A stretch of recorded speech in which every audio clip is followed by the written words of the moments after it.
Hello everyone. तो हम पढ़ रहे थे साइकोलॉजी में मनोविज्ञान के संप्रदाय कि साइकोलॉजी के स्कूल्स कौन से हैं। तो उसमें हमने देखा कि हमने संप्रदायों की थोड़ी थोड़ी बड़ी डिटेल देख ली थी। आज हम पहले संप्रदाय को देखेंगे कि संरचनावादी संप्रदाय। हमने देखा था इसमें कि संरचनावादी संप्रदाय, तो इसमें जो है इसके मुख्य प्रतिनिधि हमने देखा था कि संरचनावादी संप्रदाय किसने दिया था, विलियम वुंट ने और उनके शिष्य टिचनर ने। मोस्ट इम्पोर्टेंट इन दोनों का नाम जो है संरचनावादी संप्रदाय में लिया जाता है। इस संप्रदाय की विशेषताएं क्या थी?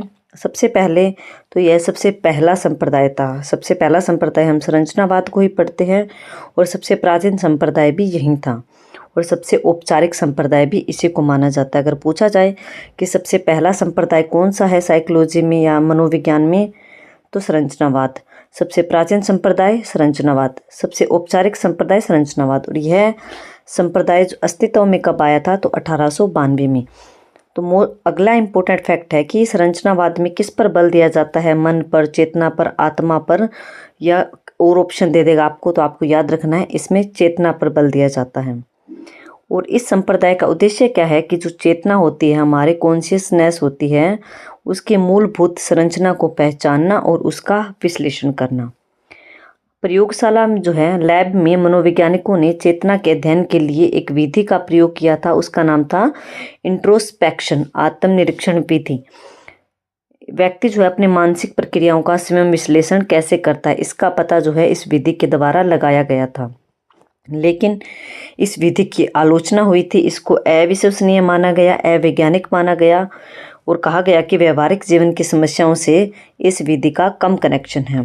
तो इस संप्रदाय में हमने इम्पोर्टेंट फैक्ट क्या पढ़े कि सबसे पहला संप्रदाय, सबसे प्राचीन संप्रदाय और सबसे औपचारिक संप्रदाय कौन सा माना जाता है, तो वो है हमारा संरचनावादी संप्रदाय। ओके, नेक्स्ट फैक्ट है कि संरचनावादी संप्रदाय से कौन कौन से मनोवैज्ञानिक जुड़े हुए हैं, तो विलियम वुंट और टिचनर, या फिर इसके संस्थापक के तौर पर भी पूछे तो आपको याद रखना है विलियम वुंट और टिचनर।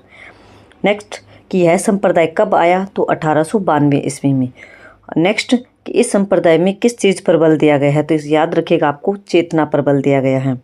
और इस संप्रदाय का मुख्य उद्देश्य, मुख्य मोटिव क्या था कि जो हमारी चेतना होती है उसकी मूलभूत संरचना को पहचानना और उसका विश्लेषण करना।